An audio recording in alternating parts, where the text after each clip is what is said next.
Hello, everybody. Welcome to the Gamer Social Club Weekly News Podcast. We are recording on Thursday, the 30th of April, 2026, and we are going to be talking about uh, the recent DLC for MindsEye and the shakeup that is all about. And of course, NACON, who have re-announced their showcase uh, hot on the heels of the closure of Spider's studio, and a general look at the AA space as it stands now within the games industry. But yeah, before we get into all of that, I am your host, as always, Harry Gillen Jones, aka Knavish Crayfish, and joining me today, I have no empathy, only daggers. It's Lady V. How are you doing, V? I am very well, thank you. It's been a lovely sunny day in Scotland, so I got to enjoy an outside pint, which is my favourite thing to do. So yeah, I'm great. Excellent, good stuff. And we also have returning now to the video format of the show as opposed to the live format. We have our very own Steamed Up Verified Mark, aka We Awoke in the Hive. How are you doing, my friend? Yeah, really good. Thanks, Harry. Feels like it's been far too long since I've been here with you guys on the podcast. Of course, we had the in-person podcast recently at London Games Fest, but it's been a while since been here, and glad to be back with you guys. And we've got loads to talk about this week. Yes, yeah, been busy here as always, but yeah, things have been picking up at the GSC, which is good fun. And of course, if you want to know any more about the GSC or the Gamer Social Club, we are a few members of it, a website covering video games, news, previews, reviews, editorials, guides, and anything else we can think up, like our monthly article, The Demo Disc, bringing you over a dozen demos to check out every month for games that are released, coming out from AAA to indie. It's our way of looking back on like the old demo discs of yore. Um, you can find all of that over at our website at gamersocialclub.ca. And the four pillars you need to know about us, the four things, there was an update. I don't know if you heard about this, Mark, but we've now got four pillars. The first being, of course, we are a grassroots and independent site. This is fully driven by our passion for video games and wanted to share that with all of you. Number two, we finish every game that we review. We roll credits on every game before we give you our opinions on it. At least we try to. If we can't, for whatever reason, if it's a racing title or it's a sports game or something like that, we will play it as much as we can before we give you that information alongside our score and our opinions and that sort of thing. The third rule is that we run all of our news through a rumor-free filter. So anything that you hear from us regarding the news, you know, is coming from a credible source that we trust. We don't go through the social media gossip. We don't go through the Reddit rumor mill. We fact check everything that we are covering and make sure it's coming from a credible source, and we'll keep it up to date as best as we can, rectify any mistakes that we make as well. And the new fourth rule is that we have not, do not, and will not ever write or work with AI in our writing and any material that we create here. Generative AI, so chat GPT models and all that sort of stuff. None of that is used in any of the written material you see here or anything else for that matter. You know that you can trust that what you're reading, at least, and all the rest of it is coming from humans, us. So, of course, if you want some even more of Gamer Social Club stuff, you can join the Discord, which we have, which is slowly growing. It's a nice little community where we do little community game nights, giveaways, and that sort of thing. But it's always just fun to hang and chat about video games. And you can follow us on our social channels. For Gamer Social Club, you can follow us on Twitter/X at gamer_S_C. And for anything else, you can just search up Gamer Social Clubs on Threads, Blue Sky, all that jazz.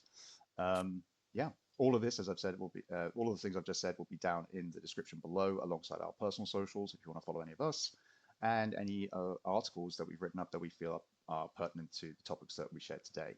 So you can check all that down below. Again, if you want even more content like this, consider liking this video. Leave any feedback for us, any questions, any thoughts or comments in the comment section below. And yeah, if you want more videos like this or our sister show, the Girl Pod, which V is one of the co-hostesses, then consider subscribing to the channel. And we've actually had a plethora of interviews and things like that since a bunch of us went to New Game Plus at London Games Festival. So you can check out all of those as well. And we've got more coming up. And yeah, things are picking up on the YouTube side, which is really fun. So yeah, stick around. Okay, with that all out of the way, let's move into our first section as always, which is what we have been playing. And why don't we start with, well, I'll say it up front now. I've only been playing one game and I can't talk about it. So, and I mean that genuinely. V can even vouch for this. I In can fact, vouch for this. Yep. thank you. I've had it for about a week or so, and yeah, it's literally the only thing I've been playing for review. So you can look forward to hearing about that at a later date. So I will give it up to you two in that case to do it. I know that V, I think, has two she wants to talk about. So we'll start with, should we do a back and forth? Let's start with V, then Mark, then back to V. Let's do it that way. So V, you kick us off. What games have you been playing? So I was lucky enough to get to review the new game from Hyper Games, which is Moomin Troll Winter's Warmth. I am a massive fan of the Moomins. Like, I might not come across like I would be a massive fan of the Moomins, but I love the Moomins. I have done since I was a small child, watching the cartoons and reading the books. This is the second Moomin game from Hyper Games. The first one being Melody of Moomin Valley, which focused on my favourite Moomin character, which is Snufkin. In this one, you're not playing as Snufkin. Snufkin leaves the Moomin Valley for winter, so he's not in the game, unfortunately. But you play as a Moomin Troll, the titular character of most of the Moomin books. And the Moomins are summer creatures. They are supposed to hibernate over winter. Unfortunately, an errant squirrel gets into their house as he's hibernating and wakes him up, but not Moomin Mama and Moomin Papa. And he has to go around and help the people who are, or the residents of Moomin Valley who are still there over the winter, come together to do the sort of winter festival to move on the Lady of the Cold, and bring in the new days of spring. I had such a lovely time with this game. It's about 6 hours. It's just a little adventure game. No stress involved at all. You are just, if you're not familiar with who Moomin Troll is from the Moomins, he's just like a little white cow, I guess, hippo. Yeah. It's difficult to explain, but yeah, he's just wandering around the Moomin Valley, with his mittens on, so he can make snowballs to get past different obstacles. He can throw them at icicles to knock them down. He can, more importantly, throw them at Little Mai, because she's annoying, and she keeps stealing stuff from your house. You get a shovel to shovel away snow, so you can play hide and seek with like some of the various characters in the Moomin Valley in the snow. And eventually you do get an axe, but you only use it to cut down trees and break ice blocks. There's no violence in the Moomin Valley game. But yeah, it's just a super chill time. If you are familiar with the Moomins, you might be aware of the fact that it does tend to like tackle not necessarily more serious topics, but it doesn't shy away from things like, the passage of time or people dying, or like some things that might come up. The Moomin Troll Winter's Warmth is loosely based on Moomin Land in Winter, the book by Tove Jansson, where there is a bit of like Moomin Troll is frequently a little bit annoyed because he's asked to do things that would normally the adults would have to do. Sometimes he feels super lonely because he can't speak to his parents because they're still asleep, and he feels like too much is put on him. And there's some little bits of peril here and there as people go missing, or like there's a snowstorm and things. So, but apart from that, it is, or even with that in it, it's just a lovely, warming game to sit and play on the couch. I played almost all of it, or actually all of it, on my Steam Deck, and just had a fantastic time. Just roaming about the Moomin Valley, finding bits of Moomin Mama's broken vase so that she would not be upset when she woke up from her hibernation, and hanging out with the weird characters that inhabit the Moomin Valley. But yeah, I had a great time with it. Would highly recommend. Yeah, This is a general interest question on the Moomins, but Yeah. Is it a known entity like internationally? Because I know we know it here in the UK, but is it a thing that people know outside of the UK? I really don't know that. Yeah, it's massive actually. It's a weird cultural phenomenon. I have sent over some questions to the developers at Hyper Games. I've not had them back yet, but we will have an interview with them about Moon Patrol at some point on the site. But one of the questions was about the fact that it is a bit of a strange cultural phenomena. But yeah, there's like Moomin shops in capital cities all over the world where people go and buy the books and buy various like cups, and I have multiple Moomin bits of memorabilia like sort of hanging about in my house. But yeah, it's a weird one. It's sort of, given the fact it's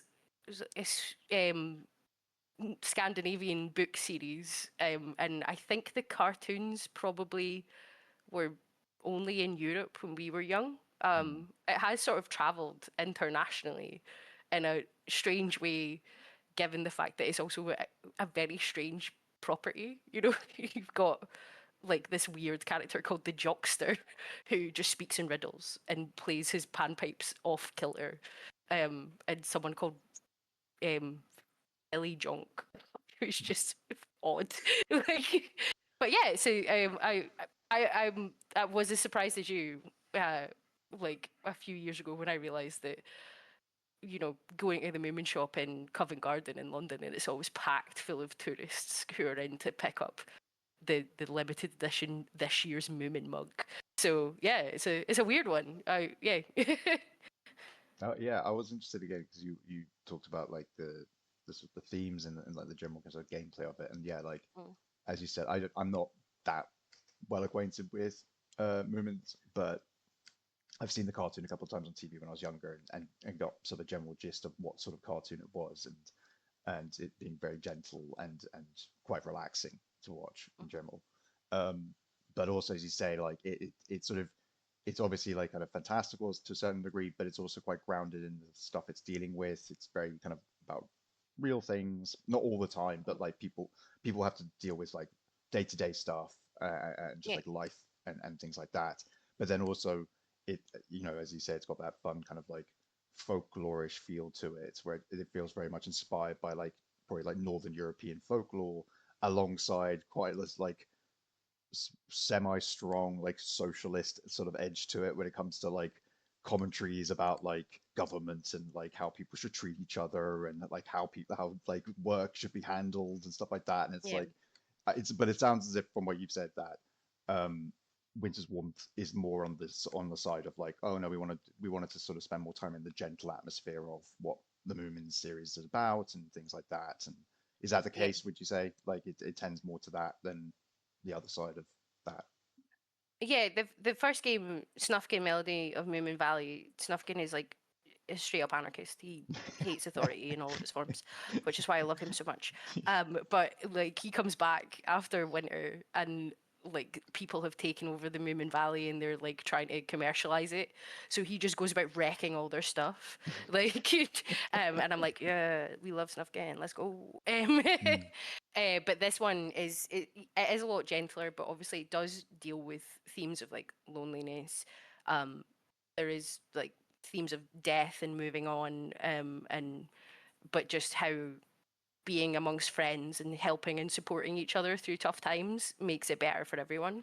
So mm, it's a very good game to play. I think it would be a very good game to play with kids. Actually, they would have great time with the visuals because they are very charming, and the gameplay is not difficult, and also it deals with the themes in a really like good way that you could then have discussions with them afterwards about it. Yeah.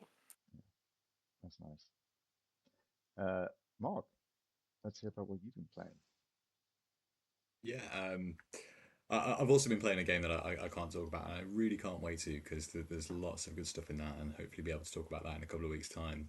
But a little bit different to V, I've been playing a game which is certainly known all over, and that's Mario Galaxy 2. So Hey. after seeing you guys for London Games Fest a couple of weeks ago, took my son to see Mario Galaxy 2 in the cinema. Sorry, Mario Galaxy movie.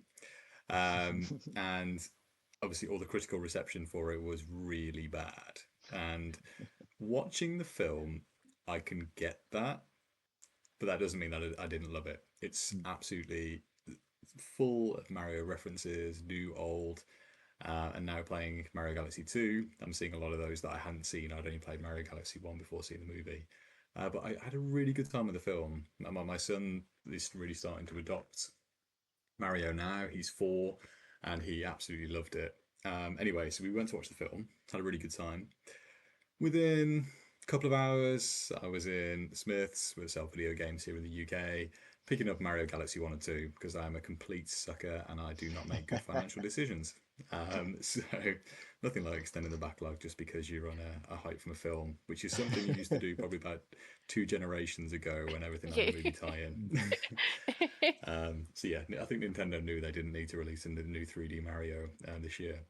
Anyway, more on the game. So I played Mario Galaxy 1 with 3D All-Stars back kind of pandemic years and had a really good time.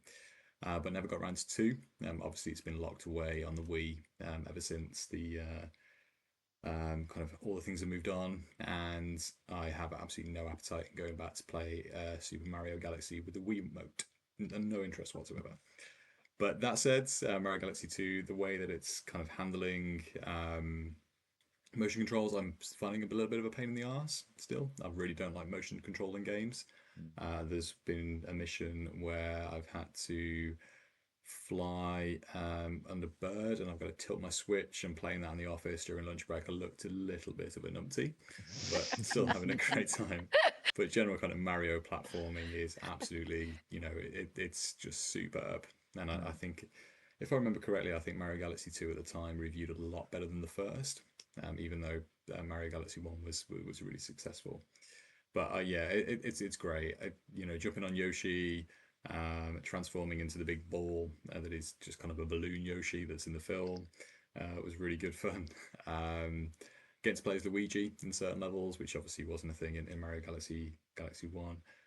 Yeah, it's great. And bizarrely, waking up today, loading up Twitter, see good old Wario64 tweeting that they've just released new DLC for Mario Galaxy 2. What is going on? What is going on? This game is what? It's got to be crazy. 16 years old or so now. It's a proper dinosaur. But they've released a new page in the storybook in the game, and I don't want to see it until I'm at the end. I can only imagine what it is, and that this could be a potential film spoiler, so I won't say. But I have a very good idea what it is. But yeah, trying to make sure I block out what that is until I get to the end of Mario Galaxy 2. I'm about 60 stars in now, and I did Google how many there are. I think there's 240 something. I think there's. I was going to say, I think there's 120 standard. So I think you can complete it with 120. I won't say anything else. So, but yeah. I've probably spoiled it for myself. I've seen something about green stars. Don't know what they are, but the plan is to go for the lot. I don't know how long it's going to take me, but yeah, the 60 I've got so far have been really good fun. Not digging the motion controls, but this game, honestly, on Switch 2, it looks so lovely. The screens pop in, the colours are so crisp, and they've really done that solid with Switch 2. So, and yeah, had a Switch 2 now for 6 weeks. I've completed Luigi's Mansion 2, and I'm playing Mario Galaxy 2. So I played a 3DS game, and I'm playing a Wii game. And I've played about 3 hours of Mario Kart World. So I'm not really doing my Switch 2 any service yet. You got to release the games, man. That's the thing, You got to get the games for it. Donkey Kong Bonanza is very good. Would recommend. Yeah. I've got that. I've got Final Fantasy. I've got Pocopia. None of them have even been in yet. So, yeah. Yeah, I think the thing with like Mario platformers, and again, I know like, and this was a bit of a controversial opinion at the time. I don't know if it's still a controversial opinion, but when like Astro Bot came out, people were like, "Oh, it's even better than like Mario Odyssey and things like that." And I'm like, "Nah, you're lying to yourselves. You're blinded by the Sony nostalgia. Nintendo are the best to ever do it." Like the movement in the Galaxy games, even, or especially Odyssey, is just so crisp. There's so much variety, and it all links together rather than like in the little sort of levels and things. I'm like, no, you can't. You're lying. Like, this is not correct. Like, well, yeah, of course. There's always Mario's always been the blueprint. and Yeah. quite literally the blueprint. You know, again, I've finished that chapter in the Super Nintendo book. I'm still currently going through it, but yeah, it is the case that everybody else is modeling themselves after that. And then again, there's a brilliant quote in the book earlier on. I think it's in the prologue section, and it's somebody from Rockstar. I feel like it was one of the Hauser.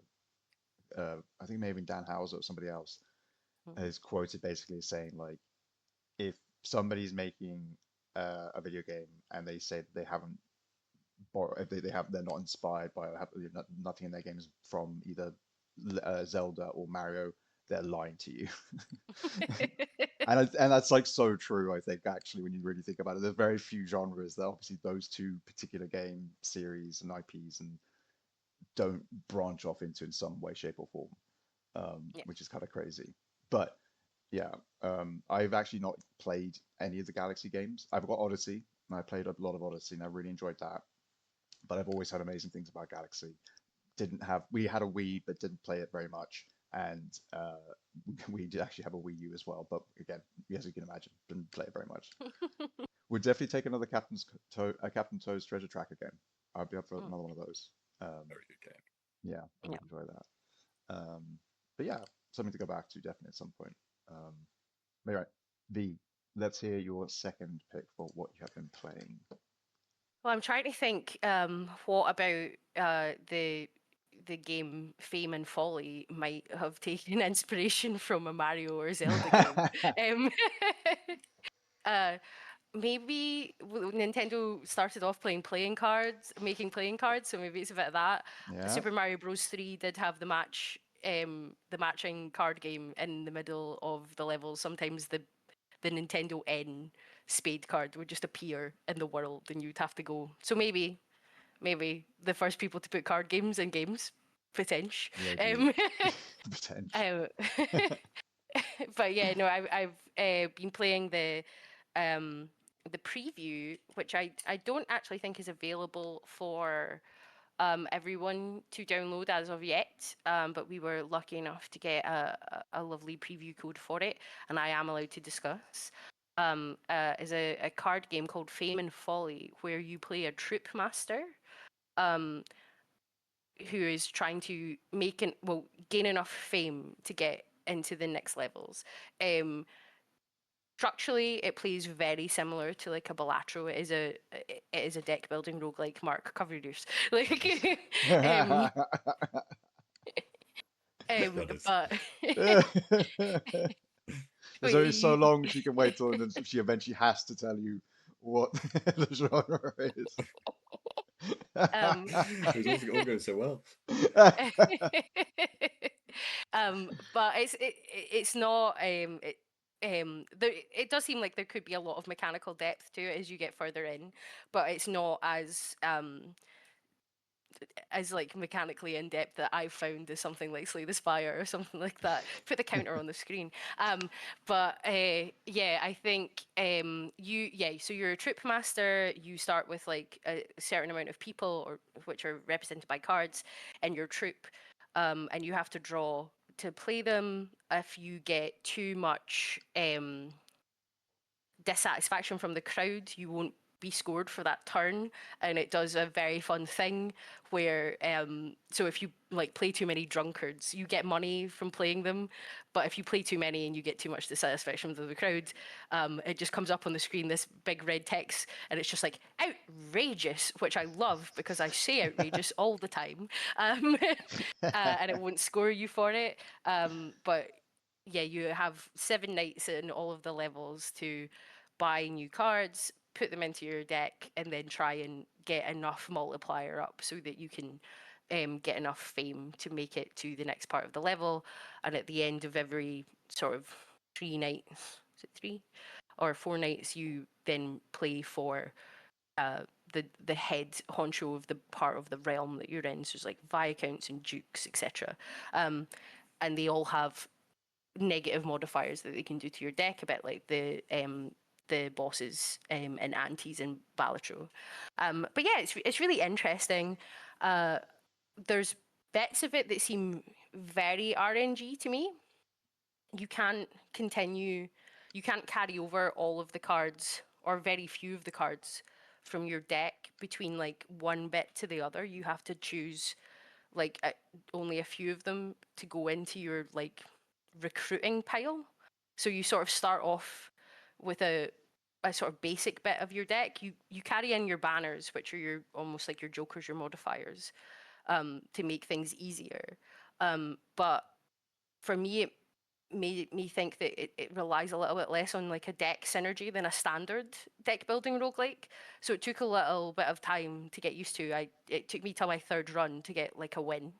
But I think it's in very, very early access preview at the moment. I think the demo will be coming out soon. The art is phenomenal. The music's great. The humor in it is very, very fun. And if they just do a little bit of tweaking to how the card synergies and stuff work, so you can, so it feels like you might be able to make something super busted, like because that's what a deck building roguelike is always moving towards. Like, yes, you have fun decks that you can make it through to the end, and you feel really great with doing it. But there's nothing as fun as picking up something that is so broken with the other thing that you have in your deck and then just giggling for the rest of the run because it's stupid. Like, so I think it's got a lot of potential. I'm excited to see what they do with it next, and I'm excited to play a little bit more of it and see what more mechanics I can figure out to it. I did have the run that I won on. I did have a very broken relic, which gives you mult every time you re-roll the shop. So I just had like 3 cards in my deck, and then I just re-rolled every night until there was nothing left, and I had like 48 mult or something like that. But by the end of it, I was like, okay, like, this is kind of broken. But if you don't get that relic, I was struggling to see where some of the synergies might come in with the RNG of the draw mechanic that it has. Well, yeah, and as you said, it's in early access right now, and thus, with a demo to follow. So they'll no doubt be taking community feedback and figure out how to balance it. But also, does it feel like it's maybe also not running with like a full deck? I don't know what you'd call it as far as obviously the cards, because I know they don't behave like a deck of cards in the traditional sense. But like, do you feel that the game has got like all the cards that are meant to be in the game already, or do you think you're maybe just playing with a selection that are available right now, and that there are things missing that you feel like, oh, well, once this card's got another card with it that does something like this, it's then going to have legs? Yeah, I think that there will be more cards added to it. There's certain cards that interact with other cards, which are that seem that they could be very powerful, but those other cards just seem quite limited at the moment. So if you're trying to play something that would like positively interact with a mystic, there's not a lot of mystic cards that you can necessarily add into your recruitment pile. So it doesn't seem worth taking that card that interacts well with the mystic if I just feel like I'm never going to get a mystic, and then even if I get it, I'm not going to be able to draw it out of my deck. So yeah, I think they're probably, I assume there's going to be a lot more cards added as they move forward into full release. Yeah. And judging by the way you're describing it, it sounds like they're kind of going for like some sort of like soft reset or something like that, when like you as you say, you don't move ahead with everything you've got, you only get like a select few to put into your pool, your recruitment Yeah, pool. and that's something that really differentiates it from most deck building roguelikes, in the fact that happens mid run. Oh, that's So mid run. Sorry, that's not just at yeah, the end of a run. That like, oh, okay. yeah. So like Slay the Spire, like Balatro, like a Vampire Crawlers, like you don't have there's no permanent upgrades to your deck. Like you can't start a run with set cards. You just have the starting cards of your character or etc. So it is a proper roguelike in the fact that it has no permanent progression really between runs, which I enjoy. Because it's not going for that. It's not trying to tell a story. It's just like, play your run. It's good times. But the what's different about this is it does that soft reset like mid run, which is not something I've really seen before, and does take a little bit of getting used to. Yeah, I can imagine. Right. Well, I'm glad to hear everyone else is enjoying their games. The ones that we're going to talk about.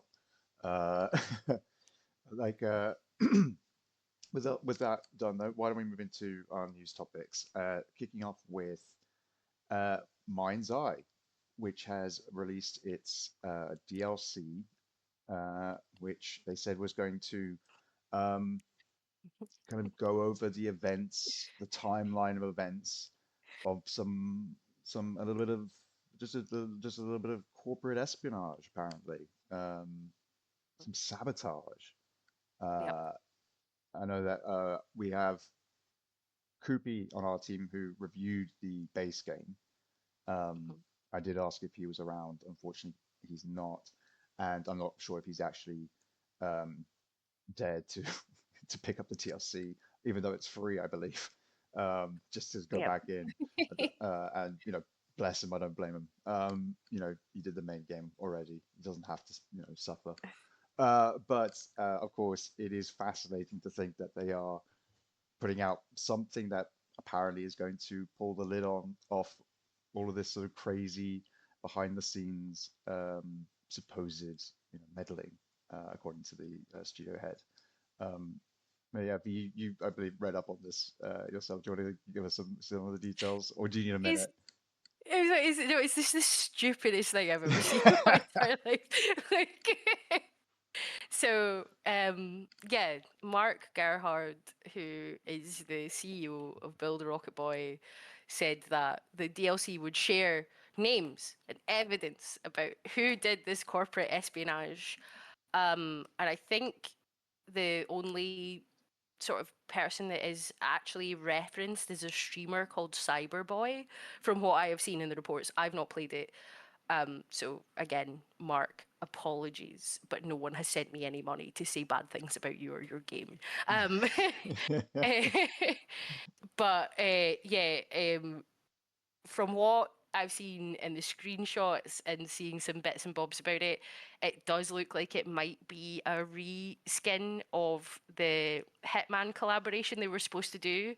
Obviously, MindsEye was published by IO Interactive, who very quickly disassociated themselves from the game when Leslie Benzies and Mark Gerhard were like, "No, this was it. This was sabotage, not just we released a buggy, broken game." Um, Even like so, you play as an assassin who is going to hunt down the um people who have done bad things to her or bad things to like the company that you work for in the original game. I read Koopy's review. I like it, it's like it's been bleached from my memory.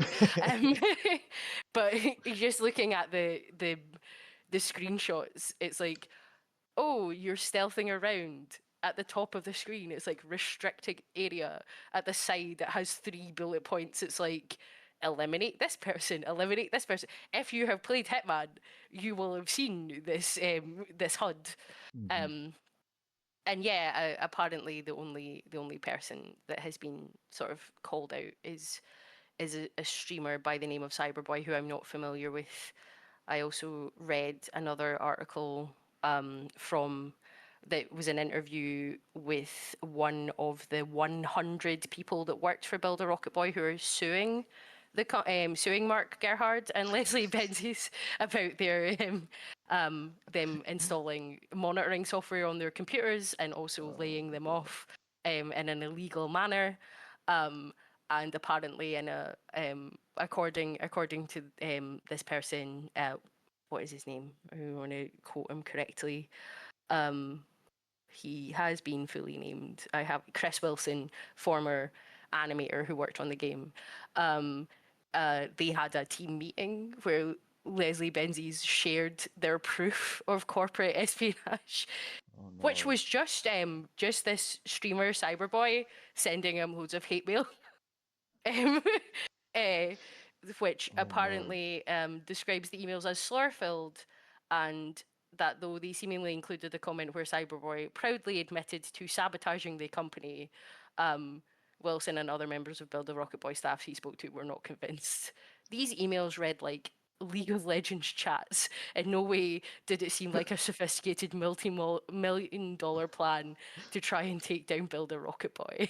Um, So yeah, apparently the corporate espionage was a streamer trolling Leslie Benzies in his personal email account. There's another comment from Mark Gerhard that says that MindsEye is a game that commands attention. It compels players to pause mid-scroll, do a proper double take, and immediately start wondering when they get to play it. The title has generated substantial anticipation and interest for all the right reasons, even if some of that attention has arrived with a rather questionable intentions. I think we gave a 4. I think it sort of marketed itself as a GTA. Like, you can't get out of your car between missions. There was lots of bugs. It froze a lot. Obviously, this is all from Cyberboy hacking the servers and making the game bad. I don't know. This We is the need to- weirdest thing I've ever seen. We need Like, to- I can't stop laughing about it. It's so we- stupid. We might need to get Koopy to go back and play it just to discover whether or not at the end that the handle Cyberboy is just Strauss Zelnick, and that this has actually been corporate espionage, and that is just how it all happened. Yeah. But no, this is absurd. It just sounds like incredibly fragile egos unable to accept the idea that they may have not made the best thing ever. Yeah, I want to quote the PC Gamer article about the DLC from Harvey Randall with just an outstanding piece of writing that says, I won't sit here and naysay all of that when talking about the corporate espionage, but I do have to wonder out loud how corporate espionage produces a game with pretty mid combat and an unappealing story. Like,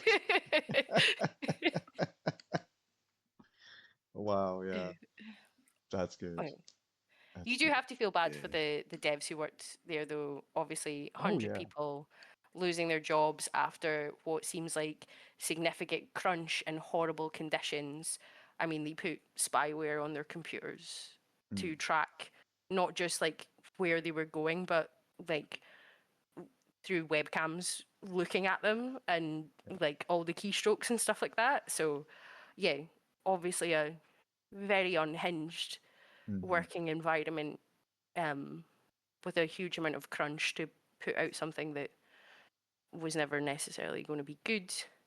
And then afterwards, they were all illegally laid off, I think, by the reports, or allegedly illegally laid off. Obviously, they're taking legal actions against the studio for what they've done. But I just can't get past how stupid it is.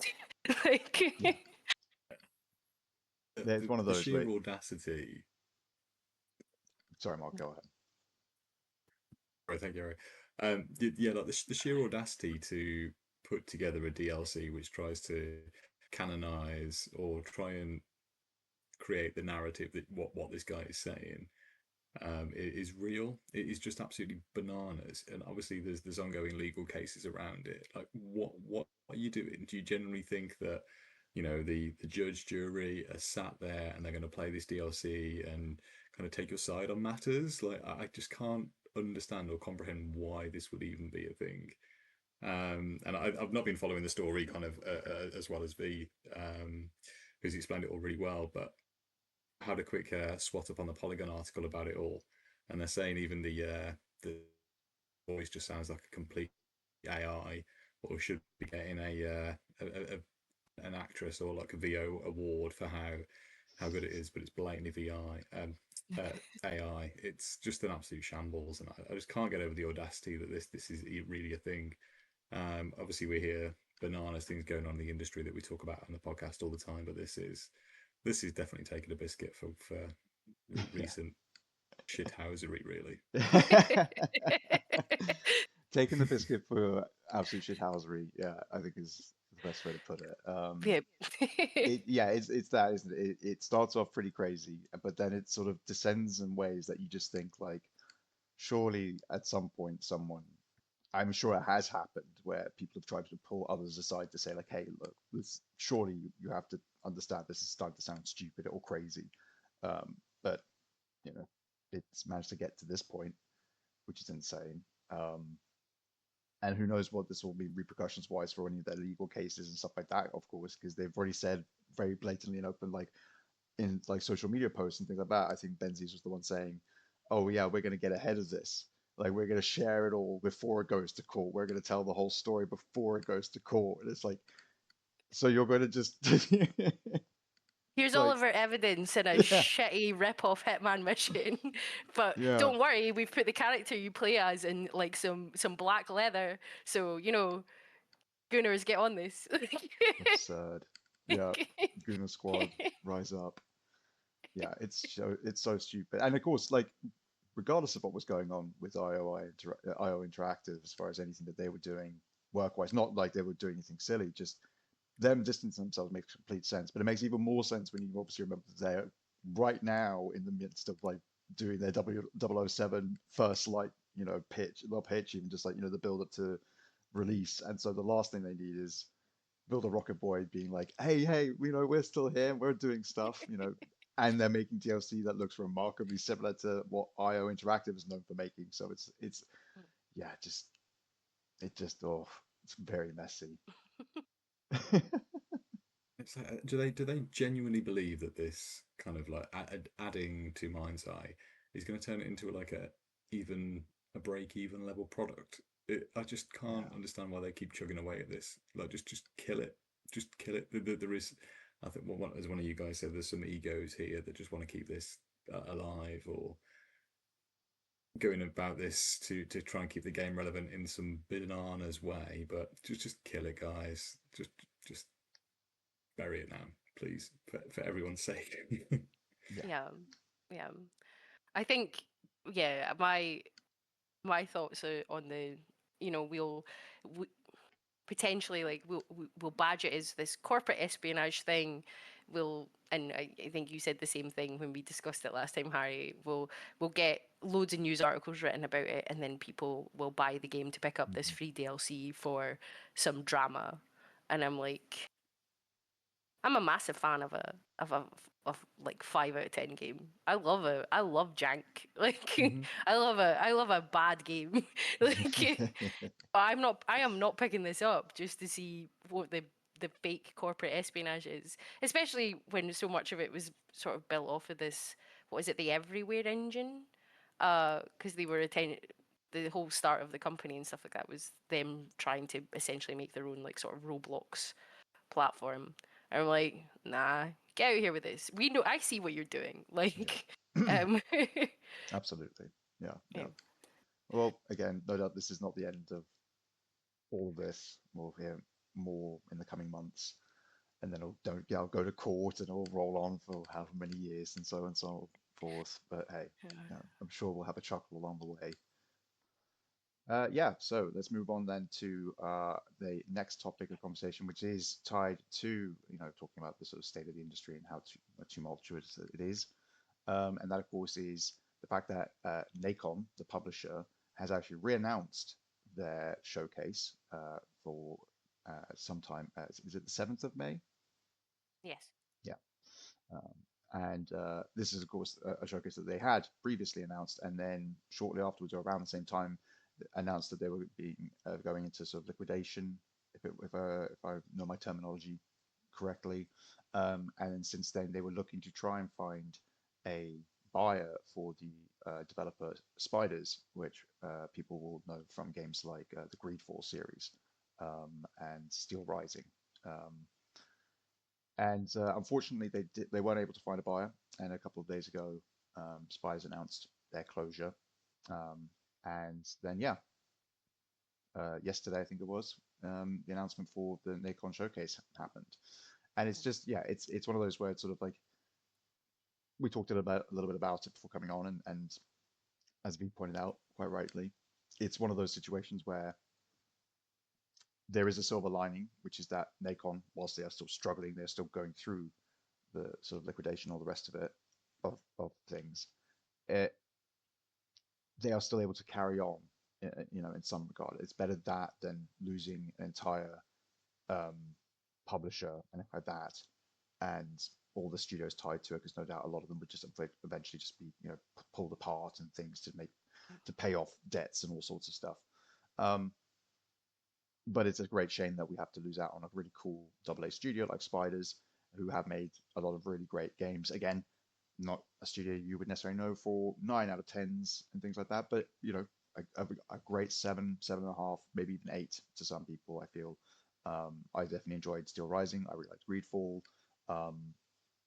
Yeah, it's a real shame. Styx, another series I enjoyed. And yeah, it's just tough. But yeah, if anything, yeah, happy that's happening. My only issue with all of this, other than Spiders now gone, is the fact that NACON didn't seem to give any sort of breathing room for this announcement to happen, and it just feels a little bit gross with it being done so soon after the closure of Spiders. It unfortunately, it smacks of that sort of like them breathing a sigh of relief and being like, oh, thank God, now we can move on with our lives, sort of thing. As opposed, and I know that's probably not exactly how it works and all the rest of it, of course, but unfortunately, as far as like the perception of what's going on, what we see, as it were, it doesn't look great, I feel, from a marketing standpoint, from a reputation standpoint. What do you think, B? I can see you want to jump in. Yeah, well, I think so NACON filed for insolvency in February. Insolvency, sorry. Which means that it could not pay its debts to its investors. So Spiders, I think, was put up for sale in order to try and generate cash so that they could get themselves out of this situation. Obviously, that has not happened, so they've had to close the studio. It's a terrible situation, I think, for everybody involved, especially, as you say, the people working at Spiders. One of my favorite Xbox arcade titles from back in the day on Xbox 360 was Fairy Legends of Avalon. That was a fantastic game. A great little arcade. I think it was maybe 6 to 8 hours long. A cracking little game, and I really enjoyed Steel Rising and also Greedfall. Unfortunately, I think as much as it does seem kind of crass from the outside, to put up this showcase immediately after closing the studio, if they fail to find a buyer, it means that they are currently still insolvent, so they still can't pay those debts. So they are now presumably looking for investment into these games that they're going to be showing off in order to pay those creditors, so that they don't have to close down more of their studios or close down the entire publisher altogether. So yeah, I think it's just a horrible situation all round. Yeah. I really feel for the guys at Spiders. I also really feel for the guys at NACON. I don't think there's a good way to handle it.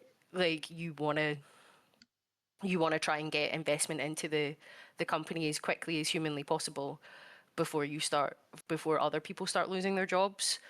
I do agree. I think that potentially a statement from NACON, because I don't think they addressed the closure at all, really, before being like, oh, we've rescheduled our showcase. But yeah, it just seems like a really shitty situation for everyone, actually, to be honest. I don't think there's really any correct way they could have handled it, and I do hope that they get further investment so more people don't have to lose their jobs from the other studios that they currently own. Yeah, completely agree. Mark, I know you're normally the more sort of pragmatic person, I would say, on this show, and I feel like maybe, I don't know how much of a fan you are of the studio, if you played many of the games from them. I know you were talking about playing Steel Rising at some point, but what do you feel about a studio like Spiders, where they may not be, your top of the line? Again, we're talking about a AA studio by virtue of only being a certain size and obviously, certain budgets.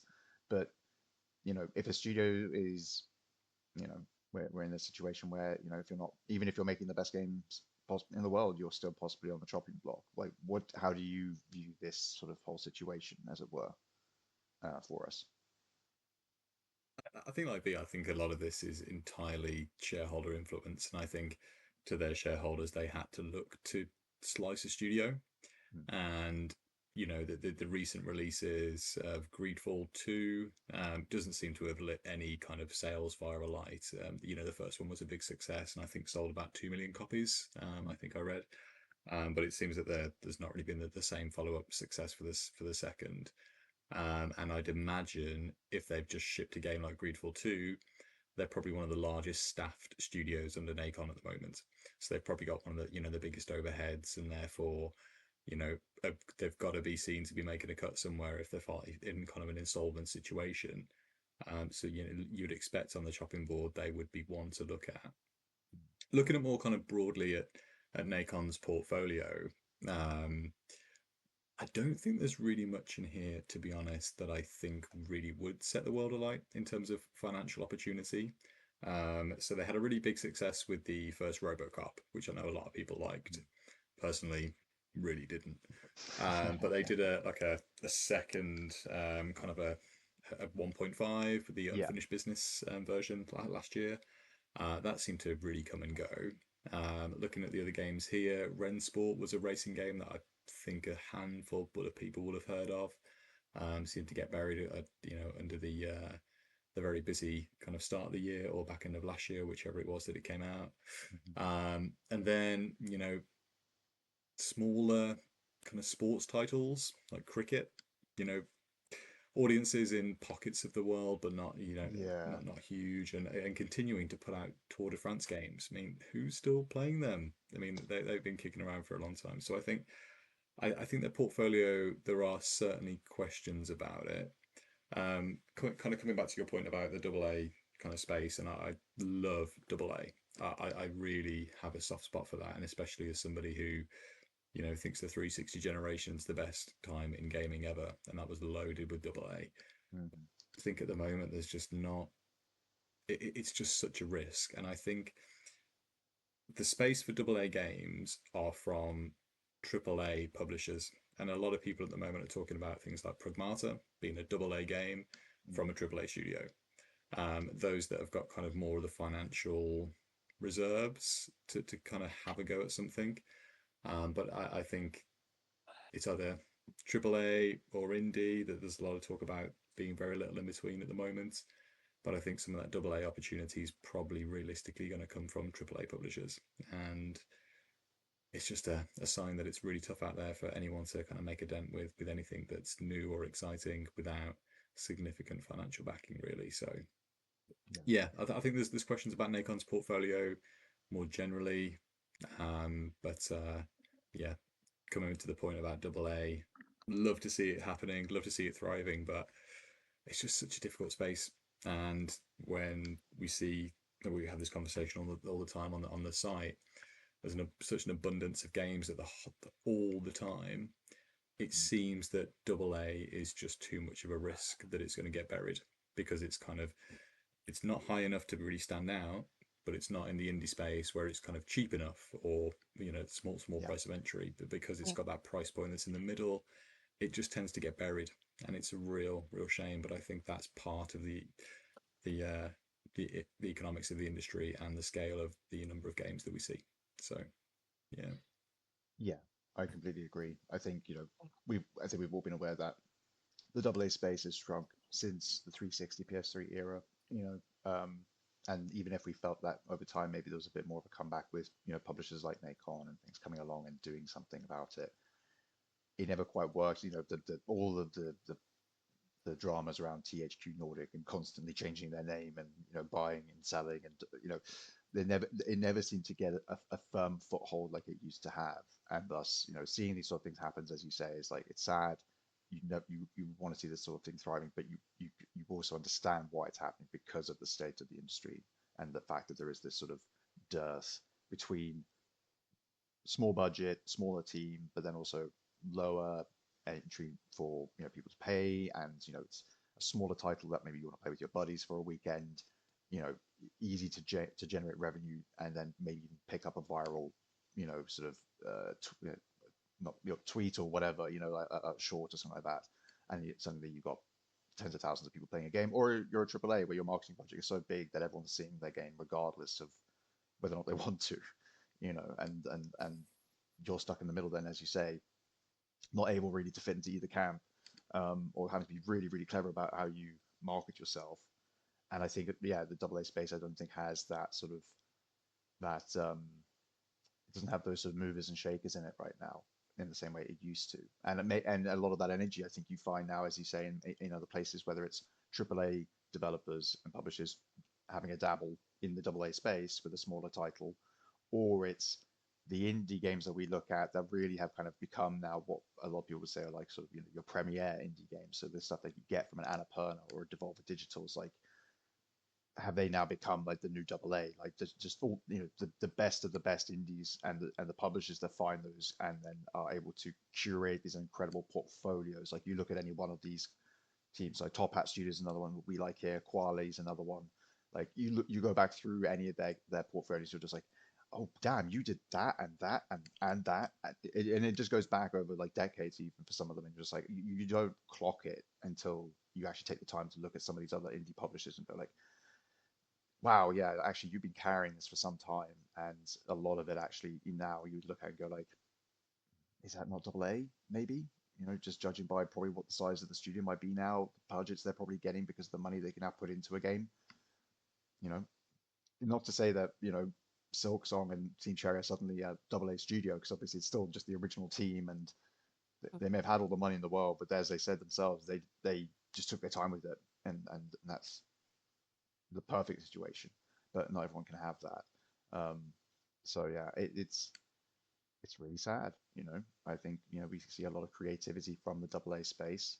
Those sort of wacky kind of premises, Steel Rising, and as we said, Greedfall and Styx and all these sorts of things. Like they come from these studios that are willing to take creative risks and happen to have just a little bit more manpower, a little bit more of a budget, a bit more experience. But maybe it's again, maybe it's because there needs to be a bit of shake up in not in just how things are approached. Again, we all were at New Game Plus and at the London Games Festival, and we were playing a whole bunch of indies.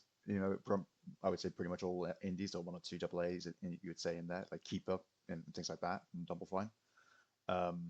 But we got chatting with some of the people from Secret Source, which is a company that now has started doing publishing, helping indies and AA publishing with their own sort of like side part of the business called Weekend Games, where they're specifically looking for games that people can finish over a weekend. It's the game you play alongside the big game you're playing. So when GTA 6 comes out, you're then playing this little game as a little breather, a little moments reprieve from beating people to death for your $5 back, that sort of thing. So we got to play a bunch of those sorts of titles there. Really cool creative stuff. A lot of stuff you would have already seen actually from our coverage.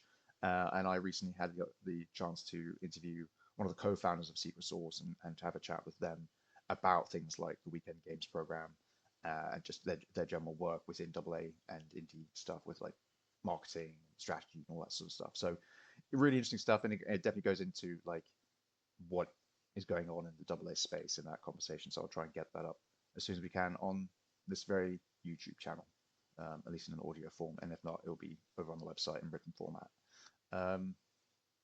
Yeah, do either of you have any sort of final thoughts on this before we go into our last segment? I think my own. Oh, sorry, Mark. On you go. Thanks, Peter. Just one thing, just kind of thinking out loud, and based on all the things we discussed here, about that kind of like AAA and indie kind of mix.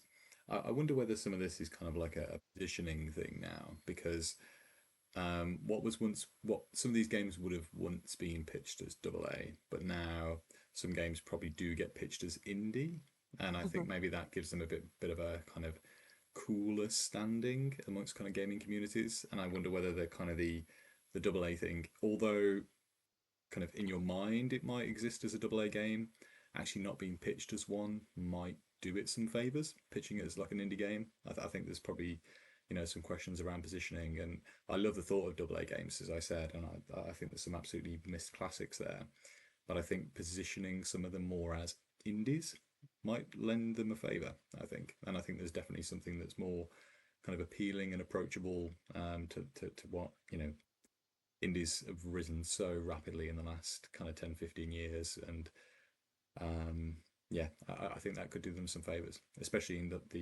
the showcase space where there's always showcases for indies. Always Yeah. showcases for indies. Absolutely. Yeah, yeah. And you're right. I think I was going to say it's sort of a big fish returning to a small pond, but as he rightfully pointed out, indie games are very much holding their own. And I think it'd be very much just AA would show up and just be like, oh, okay, no, the competition's here now. Okay, fair. Yeah. Yeah, what were you going to say? Very similar point to what Mark was making, but yeah, I think it's just so difficult to position a AA game now, and I think it's interesting that we're hearing people say games from AAA studios are classed as AA because they're smaller experiences, like a Pragmata or something like that, and the fact that if you didn't grow up playing the sort of AA jank that we have a lot of nostalgia and love for from like the sort of original or PlayStation, PS1, PS2, Xbox 360 space, are you looking at AA in a completely different lens when we're in a media space that is based on graphical fidelity, like Digital Foundry breakdowns, like how many frames is this game running at, sort of a thing, where when we think about AA, we expect a bit of jank. Thinking just specifically about Spiders, it's a French studio. The term Eurojank exists for a reason, and I am very nostalgic for it. I like a lot of my favorite games were, but it is wild to me that you would consider something from Capcom as AA because it's a shorter, like slightly cheaper game, because that doesn't mean that the studio is any smaller, or but that is probably what people that didn't grow up in that area of gaming do now associate with AA. It's just like, yeah, a little bit of a smaller title. It costs them less to buy rather than it necessarily costs the studio significantly less to make. Yeah. And yeah, just in terms of giving indie games a lot more grace, even if they are slightly more expensive than a Vampire Crawlers or even like a Silk Song, when something is badged as indie, people are a lot more likely to be like, oh, I'm not expecting a lot from, not a lot, but I'm not expecting that level of polish. But if you're making a Greedfall 2, this is a marketed as a sort of old school BioWare-esque RPG, very narrative driven, lots of hours, coming out the back of like a Baldur's Gate 3, which a lot of people talk about as an indie game because it's independently produced and published. The lines are so blurred now that it's just like, okay, what is an indie game versus we see stuff at the Game Awards that are nominated for Best Indie of the Year, and they have like massive publishers funneling money into the companies. And I mean, I loved Dave the Diver. This is nothing against it. But when we have the biggest award shows of the year, not really actually sure what an indie game is, then these sort of legacy AA companies, I don't think, I think they do have to change their strategy. And yeah, probably badging, as Mark says, badging yourself as an indies and a much easier way to go about it, because people definitely do have different standards for indie games as they do for what is now considered a AA title. One final thing, and sorry, Harry, I know we're going on this topic, but just kind of on the back of what V said, and I think it is that kind of positioning thing.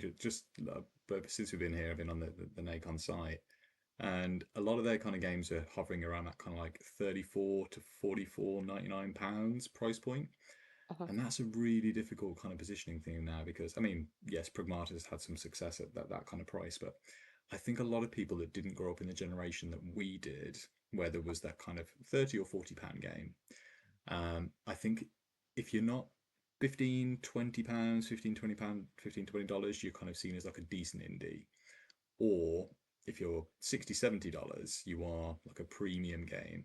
They kind of hover in that middle space that's really difficult to kind of pitch yourself as being somewhere in the middle. And when you can opt for something which, like an indie for £20, $20, or you can take a gamble on something which is 35, 40, which you think might not have the same level of polish. I just don't know how these games pitch themselves at the right price point, to be honest. And there's like a general kind of human psychology thing about seeing something being cheaper and not thinking it's as good.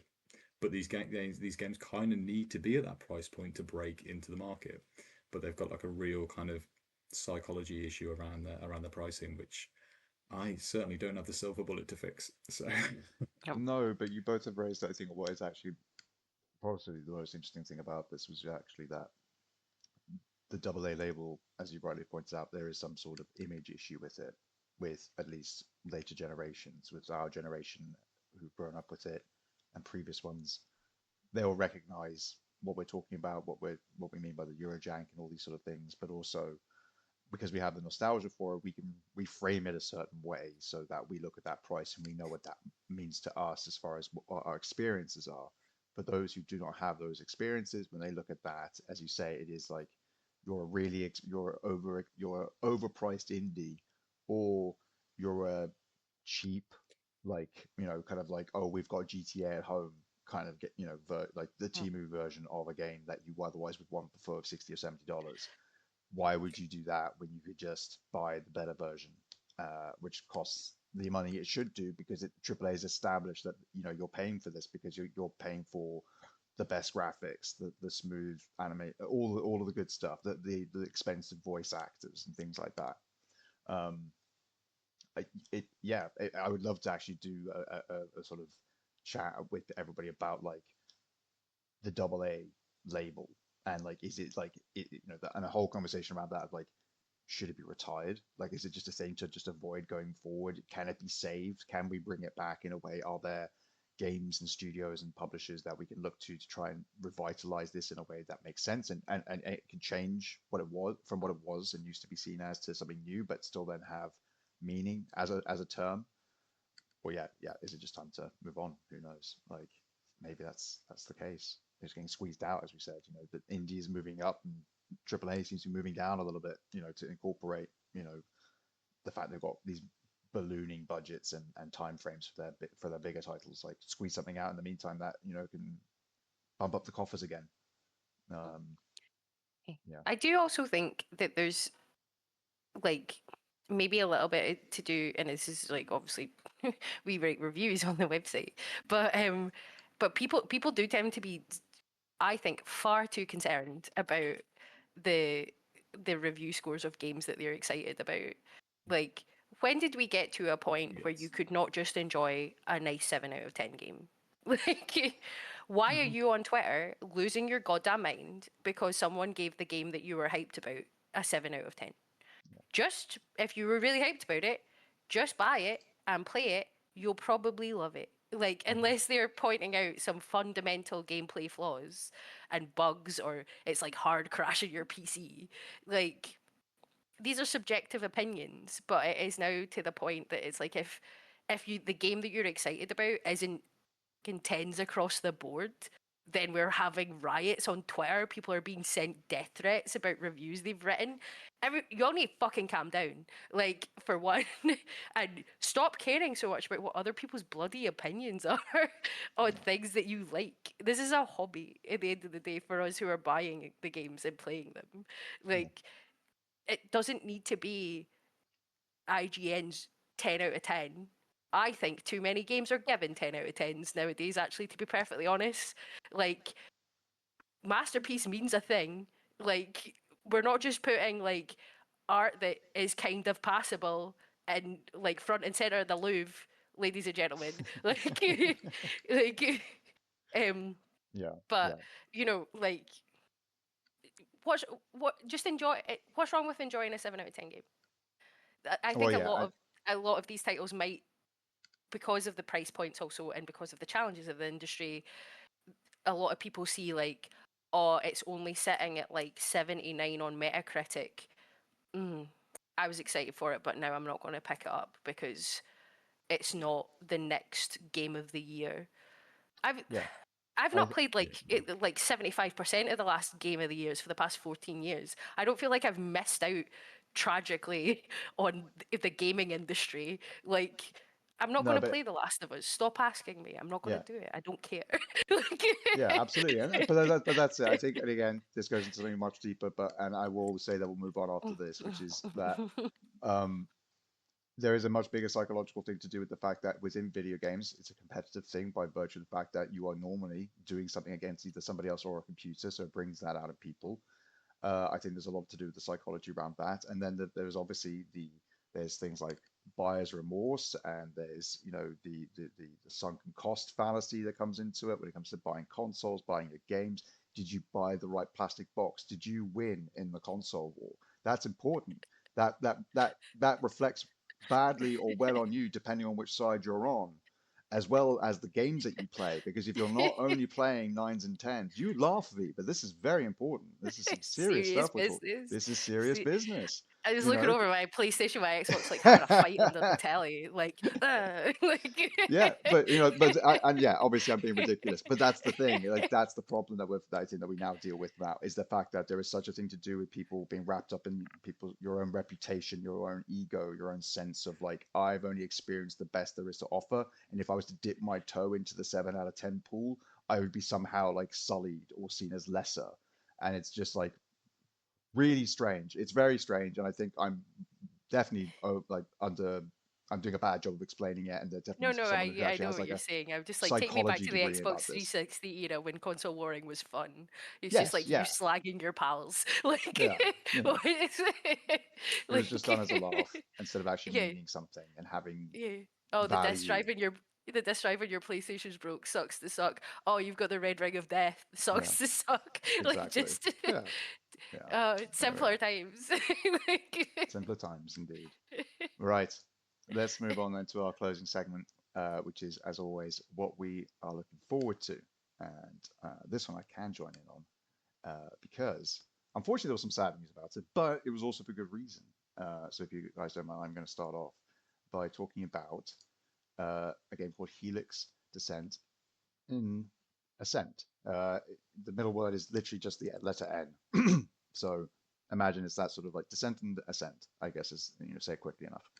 Um, but it's a little monochromatic black and white that is puzzle game. We all like this strange looking sort of almost like alien figure, like tall, yeah, kind of alien like figure who's woken up in the world of Helix, this surreal, very kind of like weird looking world. And you're solving puzzles, trying to figure out the mysteries of what's going on in this place. And you're coming across things like this sort of dark version of you. Your character's like white, but then there's the black version of you that seems to sort of weirdly interact with you and help you through your puzzling, but you're not entirely sure of their motives and stuff like that. Um, and I was looking forward to it. It was originally meant to be coming out next in May, but they announced today that they are delaying it into a July 23rd release date on Switch and PC. And the reason for that is because one, they wanted to make sure that the Switch version of the game was at the same standard as the PC one, and that both were of the best they could do for when it launched. But also, due to the according to them, according to the press release, the sort of very positive reception and feedback they got from the demo, which is still available, you can check out on Steam.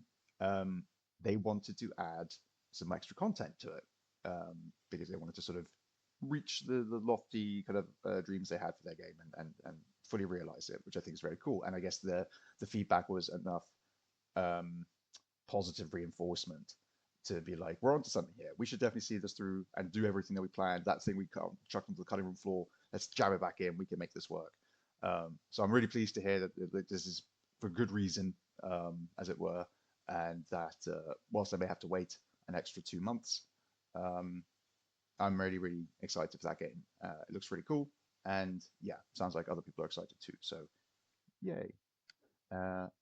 Mark, what are you looking forward to? May is going to be such a big month for me. So first, really looking forward to Mixtape, and you guys know I love a game with a bratty teenager in it, and this has got several. So really looking forward to Mixtape. So that's out on I think the 7th, and day one on Game Pass. But to be honest, May is just going to be completely dictated to me by Forza Horizon 6. I've been covering that on the site so much over the last few months. Massive fan of the series. Just simply cannot wait to see what they've done to a virtual Japan here, and everything coming out, every glowing review, glowing preview. They've just done a big press event in Japan, and incredibly jealous of the people that have been out there. Paris Lily and the like have had some really good, some really cool experiences out there. I've pre-ordered the controller for like 85 quid, 125 quid for the headset. So, I am locked in. I am locked into Forza. So, £210. That doesn't even include the bastard game. So, I am good to go. My standard headset showing a bit of 6 years of wear and Call of Duty life, but can't wait to see that get that cool whatever colour thing on. And it will go nice next to the Forza Horizon 5 one, which just looks like someone just threw some orange and pink paint at it. So I like the 5 one. I may be one of the only few people who did. I thought that was a great design, but I also am a big fan of the Forza Horizon 6 one. And we can all get on the pod and show them off, because I think we're all getting the 6 one. Indeed, we are. All three of us are. I believe you're getting the headset as well. Yeah, I'm also getting the headset because, much like Mark, I make bad financial decisions when I like the looks of things. So as soon as it came up, I was like, "Do you mean?" My headset's also looking like it needs my Xbox One, obviously not this one, but yeah, it's falling to bits. So I'm like, oh well, might as well get nice new Forza Horizon one. Yay! Well, I'll skip the Starfield one, but now I don't regret it. No, I don't regret that. Nice, yeah. I think well, as and when, we don't have to do it every time because you don't always have something to show off. But yeah, we'll definitely have to introduce a show and tell segment once I've pulled my finger out and worked out how to do like fun transitions and stuff. But until then, we'll just show them off and then put them away. But yeah, that'll be good fun to do that. But yeah, to close out the show, can you share with us what you are looking forward to? Yes, I am looking forward to a game that I think I might have mentioned before. I certainly would have talked about it after we came back from Gamescom, called Dead as Disco, which is a rhythm beat 'em up, where you play as a character called Charlie Disco. The demo, I think, is still available on Steam. It comes out on early access on the 5th of May, and I'm super excited about it. The demo was fantastic. It is, yeah, rhythm action, beat 'em up. You run through the levels, killing goons, and then beating up your former bandmates in big epic boss battles. The demo is set to an extended and fantastic version of Maniac, the Carpenter Brute version, which is one of my favorite tunes. So, and when we were at Gamescom, I got to play some of the other. So each of the big boss fights has its own theme to it. So there's like disco, there's like dance, there's like proper rock and metal and things like that. And I'm so excited. The gameplay is so satisfying. The colors are just 80s as hell, and it's fantastic. I'm very excited for that. And I'm also really excited for Call of the Elder Gods from Out of the Blue Games, because I really enjoyed Call of the Sea. I think it was a pandemic number on Xbox Game Pass. I just picked it up one day and I was like, oh wow, this is fantastic little sort of point and click adventure game, exploration puzzler, with a really, really interesting story. So very excited for the sequel, which I believe comes out on the 17th of this month, but I might be wrong. It could be the 11th, because everything is coming out on the 17th. It comes out on the 12th, so I was wrong twice. Standard. Oh, well done. Well, there we are, everybody. It's ridiculous. It is ridiculous. The amount of games coming out in May. Like, there's a year's worth for me in there, and I'm only going to have time for a few. It is so good for games this May. Yeah. There's so many. It's absurd. Some of us are playing Saros, I know, on the team. I'm still looking to pick up Pragmata at some point. I've not you know, played Replaced yet. It's sitting on my ROG Ally. I know, I've me not had the too. time. Yep, Like, got Replaced to try. Yeah, there's so much. Right, but yeah, that is everything for the show today, everybody. Of course, I'd like to point out that we've got a bunch of stuff over on the site. Obviously, we've got our news coverage as well as other things, but we've got a bunch of reviews you can check out. So we've got reviews for games like Busbound, Incombini, Shantytown, of course, Moomin Troll, Winter's Warmth, Kiln from Double Fine, Elementalis, Tomodachi Life, Living the Dream, Vampire Crawlers, and Diablo for Lord of Hatred. So you've got all that to look forward to. We've got some stuff from the New Game Plus. We've got interviews with the director of the 8020 Directive 8020 game. Yeah, just a whole. And again, Mark, you've got your interview with the Astroburn dev over on YouTube, which you can also yes. check out, which is And really the cool. Yeah, please go check that out. early access review of that will be up by the time this podcast goes up. So if you would like to read Mark's review of it, it will also be on the site. There we go. Check it out, guys. It's great fun. Really good Yeah, fun game. Can't wait to see loads what of stuff coming the up from us here. Yeah, we're really busy. We're really amping things up here, and I feel like we're going to be seeing more and more interviews and stuff like that from us going forward. But yeah, just a bunch of stuff. So please do go check that out. Again, all the links down below.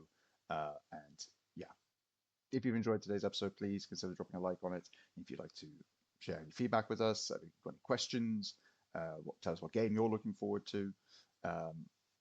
Drop it in the comments below. And yeah, for more content like this, consider hitting that subscribe button. Otherwise, normally I forget something. I'm sure I will do, but and I'll have to not do something about it. But there we are. But yeah, thank you two for joining me today. This has been great getting back in the saddle here at home. And thank you for all of you at home or wherever you are for listening/watching.